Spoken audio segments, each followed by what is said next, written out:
And we have more from Sri Lanka. Our second story is about Imran Khan's foray into the neighbourhood. He's on a 2-day visit to Sri Lanka, his first visit to the island nation since becoming Prime Minister of Pakistan. On day one, they focused on boosting bilateral relations, expanding trade ties, attracting more investments. But as the day ended, it became amply clear that Imran Khan only wanted a new platform to push his anti-India agenda. And while he was at it, he did some good PR for Pakistan's iron brother China. Let's tell you what happened on Tuesday evening. As we began our show, Imran Khan reached the residence of Sri Lankan Prime Minister Mahinda Rajapaksa for dinner. A lavish banquet was held at Temple Trees. Imran Khan was visibly delighted with the reception. This was followed by one-on-one meetings and delegation-level talks. Finally, a joint press briefing by the two prime ministers was held. Imran Khan started by talking about inequality and why organizations like the United Nations need to look after countries that have been severely hit by the Wuhan virus. Coronavirus has exposed this huge inequality in the world. And that's why I feel that the world organizations like the United Nations should step in and look after the countries that have taken a real beating because of this coronavirus.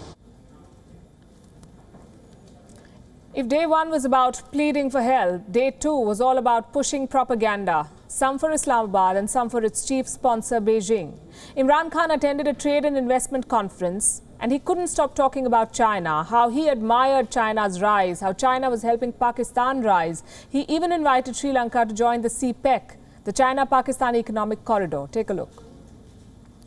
I must say, one thing I admire about them is that no country in human history has ever taken out almost 700 million people out of poverty in 30 to 35 years.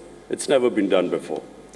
And so this is something which, your president and I had a long conversation. In CPEC, we have these special economic zones which give incentives to businesses to set up industry there.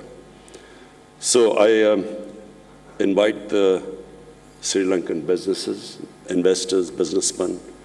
You can come over to Pakistan and we'll be hosting you. And then he came to Kashmir.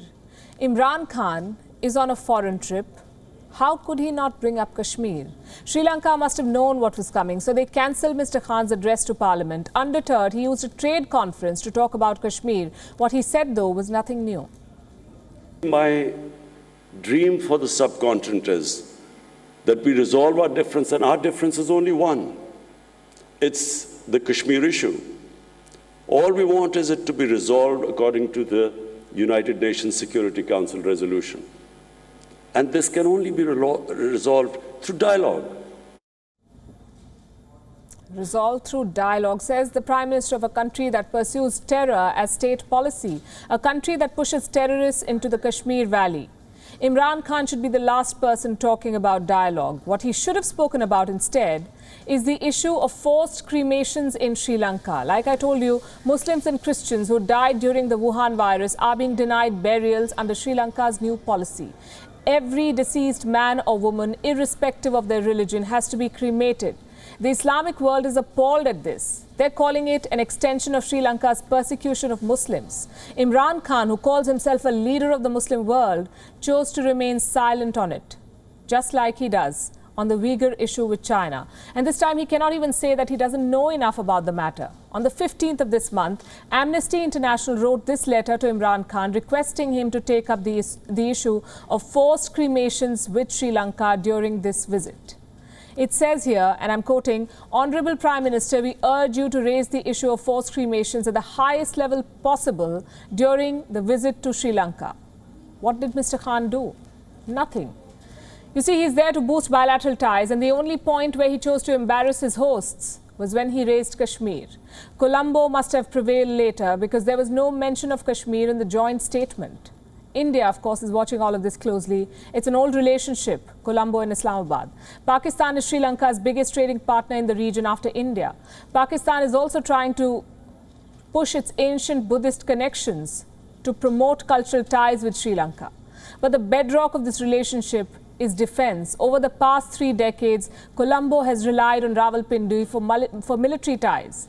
Lankan soldiers train in Pakistan. Earlier this month, Sri Lanka also participated in Pakistan's multi-naval exercise, curiously named Aman, meaning peace. And of course, there's the old link of the president, Gotabaya Rajapaksa. As a young army officer in the 1970s, he went to Pakistan for an officer's training course. So there's history, there's diplomacy, there's common interests, and there's a common creditor in China to bind Sri Lanka and Pakistan. With the Rajapaksas in power, Sri Lanka was never going to be easy to navigate for New Delhi. We'll keep track. WION is now available in your country. Download the app now and get all the news on the move.